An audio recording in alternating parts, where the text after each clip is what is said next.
اعوذ باللہ من الشیطان الرجیم بسم اللہ الرحمن الرحیم۔ ڈائری مکرم عابد خان صاحب سے ایک انتخاب۔ روزنامہ الفضل انٹرنیشنل، جمعۃ المبارک، 18 اکتوبر 2024۔ اے چھاؤں شخص، تیری عمر ہو دراز۔ دورہ جرمنی و بیلجیم 2018 کے چند واقعات، حصہ سوم۔ احمدیوں کے جذبات، یہ گزشتہ سے پیوستہ۔ اسی صبح اپنی اہلیہ کے ہمراہ حضور انور سے ملاقات کرنے والے ایک اور دوست 30 سالہ سرمد عظیم بٹ آف احمد نگر پاکستان بھی تھے۔ جب سرمد صاحب خاکسار سے ملے تو جذبات سے مغلوب تھے اور ان کی آنکھوں سے آنسو رواں تھے۔ سرمد صاحب نے کہا کہ مجھے نہیں معلوم کہ میں آپ کے سامنے کیوں رو رہا ہوں، لیکن اپنے جذبات کو ضبط کرنا مشکل ہو رہا ہے، کیونکہ حضور انور سے ملاقات نے مجھے اپنی کمزوریوں اور ناکامیوں کا پہلے سے زیادہ احساس دلایا ہے۔ پھر بھی اپنی تمام تر کوتاہیوں کے باوجود اللہ تعالیٰ کے فضل و کرم کی بدولت مجھے آج دنیا کے پاکیزہ ترین شخص سے ملنے کی سعادت ملی ہے۔ حضور انور سے ملاقات ناقابل بیان ہے۔ وہ بہت محبت کرنے والے اور مہربان ہیں۔ وہ ہمارے جذبات اور ضروریات کا خیال رکھتے ہیں۔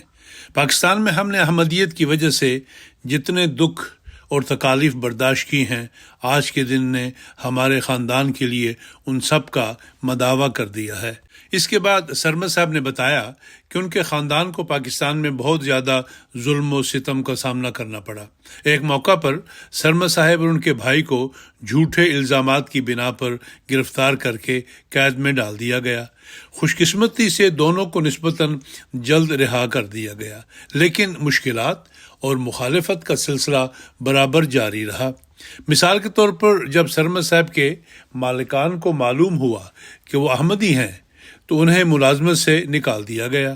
صبر کی برکات کے بارے میں بات کرتے ہوئے سرمد صاحب نے کہا کہ پیچھے مڑ کر دیکھتے ہوئے میں سمجھتا ہوں کہ پاکستان میں جو ظلم و ستم ہم نے برداشت کیا وہ ہماری کامیابی کا ذریعہ بنا۔ الحمدللہ ہمارے ایمان میں کبھی لغزش نہیں آئی، اور اس کا نتیجہ یہ ہوا کہ ہماری زندگیوں اور حالات میں بہتری آ گئی۔ جب ہمیں ملازمتوں سے نکالا گیا تو میں اور میرے خاندان کے قریبی افراد نے اپنا کاروبار شروع کیا، اور اللہ تعالیٰ کی مدد سے یہ جلد ہی بہت اچھا چلنے لگا۔ جرمنی منتقل ہونے کے بعد سرمد صاحب نے ملازمت حاصل کی۔ سرمد صاحب نے بتایا کہ حضور انور نے مجھ سے دریافت فرمایا کہ میں جرمنی میں کیا کام کر رہا ہوں، تو میں نے عرض کیا کہ میں نے ایک پیزا ٹیک اوے بنایا ہے۔ اس پر حضور انور نے مجھے متنبہ فرمایا کہ یہ یقینی بناؤ کہ پیزا اور کھانا جو تم پیش کرتے ہو وہ حلال رہے۔ در حقیقت جرمنی میں مکمل طور پر حلال ٹیک اوے چلانا بہت مشکل ہے، کیونکہ مقامی لوگ بہت زیادہ سور کا گوشت اور شراب استعمال کرتے ہیں، لیکن یہ میرے ایمان کا امتحان ہے جو میرے دنیاوی فوائد پر مقدم ہونا چاہیے، خواہ یہ کتنا ہی کٹھن کیوں نہ ہو۔ مجھے اپنے دین اور خلیفہ وقت کے ساتھ کیے گئے عہد کی پاسداری کرنی ہے، کیونکہ میری زندگی میں موجود تمام نعمتیں اسلام اور اس خوبصورت جماعت کی وجہ سے ہی ہیں جس کا میں رکن ہوں۔ اگر یہ کام نہیں چلتا تو میں کاروبار تبدیل کر لوں گا اور کسی دوسرے شعبے سے وابستہ ہو جاؤں گا۔ جب میں باہر کھڑا تھا، ایک دبلا پتلا 20 سالہ نوجوان جس کا نام واسق پرویز تھا میرے پاس آیا۔ اس نے بتایا کہ وہ اور اس کے اہل خانہ بھی میرے ہارٹلے پول میں رہنے کے دوران 2000 کی دہائی کے اوائل میں وہاں رہائش پذیر تھے۔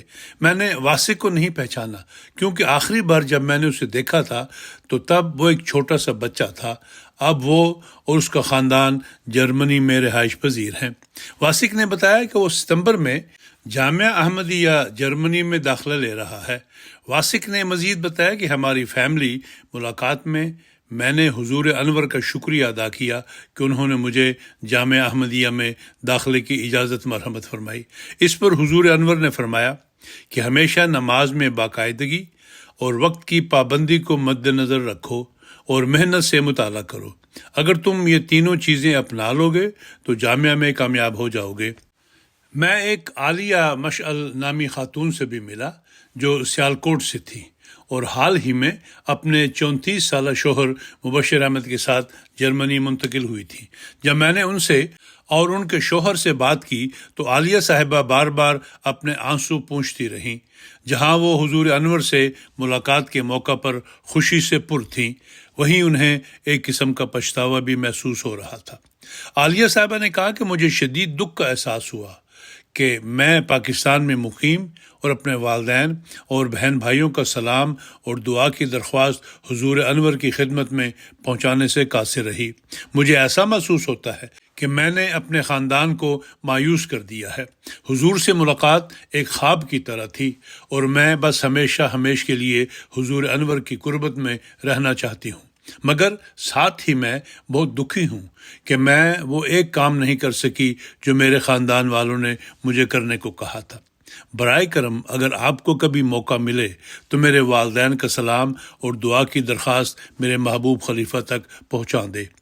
اکثر لوگ مجھ سے درخواست کرتے ہیں کہ میں ان کے پیغامات یا گزارشات حضور انور کی خدمت میں پہنچا دوں۔ حضور انور کے مصروف شیڈول کی وجہ سے ایسی درخواستوں کو پورا کرنا مشکل ہوتا ہے، اس لیے میں بالعموم انہیں مشورہ دیتا ہوں کہ وہ حضور انور کی خدمت میں براہ راست لکھ دیں۔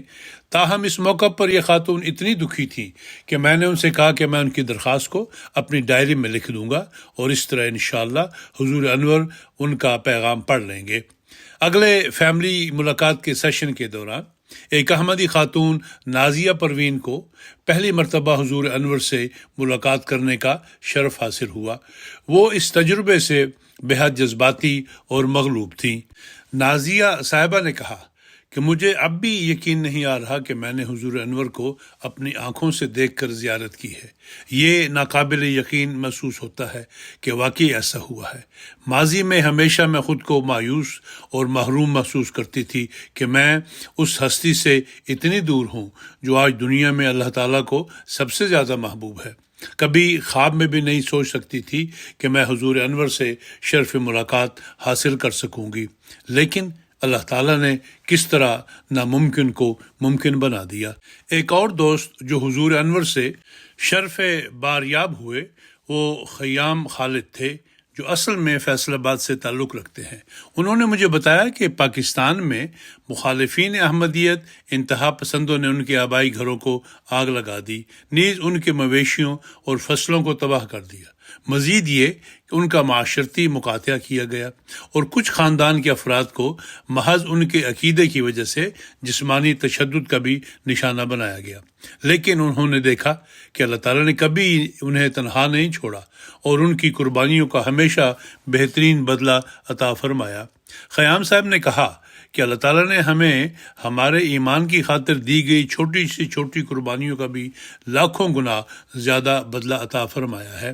ایک وقت وہ تھا کہ جب ہم مٹی کے گھروں میں رہتے تھے، لیکن اللہ تعالیٰ کے فضل سے اب پاکستان میں ہمارا خاندان پختہ مکانات میں رہتا ہے۔ پہلے ہم پیدل چلتے تھے، پھر بس میں سفر کرتے تھے، اور اب ہماری اپنی گاڑیاں ہیں۔ یہی وجہ ہے کہ ہمارا ایمان کبھی کمزور نہیں ہوا، اس وقت بھی نہیں جب ظلم و ستم اپنی انتہا پر تھا، کیونکہ ہم نے دیکھا کہ کس طرح اللہ تعالیٰ نے ہمیشہ ہماری مدد کی اور ہمیں سنبھالا۔ خیام صاحب نے مزید کہا کہ افسوس کی بات یہ ہے کہ ہمارے خاندان کے ایک فرد نے جماعت کو چھوڑ دیا کیونکہ وہ ظلم و ستم برداشت نہیں کر سکا، لیکن اب اس کی حالت بہت خراب ہو چکی ہے۔ جب وہ احمدی تھا تو اس کے پاس ایک اچھی نوکری تھی، لیکن اب وہ پاکستان میں اپنی گزر بسر کرنے کے لیے ملازمت کی بجائے مزدوری کرتا ہے۔ اللہ تعالیٰ نے ہمیں کیسے نوازا اور اس کی حالت کیسے بدتر ہوئی، یہ دیکھ کر ہمارے ایمان میں مزید اضافہ ہوا ہے۔ ان خوش قسمت لوگوں میں جنہیں پہلی مرتبہ حضور انور سے شرف ملاقات حاصل ہوا، ایک 28 سالہ نوجوان خادم ملک بلال احمد بھی شامل تھا۔ حضور انور سے ملاقات کے بعد بلال نے کہا کہ حضور انور سے ملاقات کرنا ایسا ہی محسوس ہوتا ہے کہ جیسے میں نے زمین پر جنت کو دیکھ لیا ہو۔ ان کی شخصیت اتنی پاکیزہ اور خوبصورت ہے کہ جب میں ان کے دفتر میں داخل ہوا تو حضور انور نے مجھے السلام علیکم کہا، مسکرائے اور تمام ملاقات کے دوران کمال شفقت فرمائی۔ میں فرط جذبات سے اتنا مغلوب ہو گیا کہ مجھے ایسا محسوس ہوا کہ جیسے میں اپنی ذات کو ہی بھول گیا ہوں۔ ایسے بہت سے بہتر اور نیک لوگ ہیں جنہیں حضرت خلیفۃ المسیح سے ملاقات کا موقع نہیں ملتا، لیکن کسی طرح یہ گناہگار اور کمزور شخص اس سعادت کا اہل ہو گیا۔ بلال نے مزید کہا کہ میری دعا ہے کہ اللہ تعالیٰ ہمارے پیارے حضور کو ہر پریشانی، مشکل اور فکر کو دور فرمائے اور ہم جتنا ممکن ہو سکے ان کی مدد کر سکیں۔ میں اکثر سوچتا ہوں کہ ہم ہمیشہ حضور انور سے اپنے لیے دعاؤں کی درخواست کرتے ہیں، لیکن حضور انور بھی تو ایک انسان ہے، اس لیے ہمیں ان سے دعاؤں کی درخواست کرنے سے پہلے خود ان کے لیے بھی دعا کرنی چاہیے۔ صبح سے لے کر رات تک حضور انور ہمارے لیے سب کچھ قربان کر رہے ہیں، اس لیے ہمیں بھی ان کی دعاؤں سے مدد کے لیے ہر ممکن کوشش کرنی چاہیے۔ مترجم قمر مظفر، انتخاب مظفرہ ثروت۔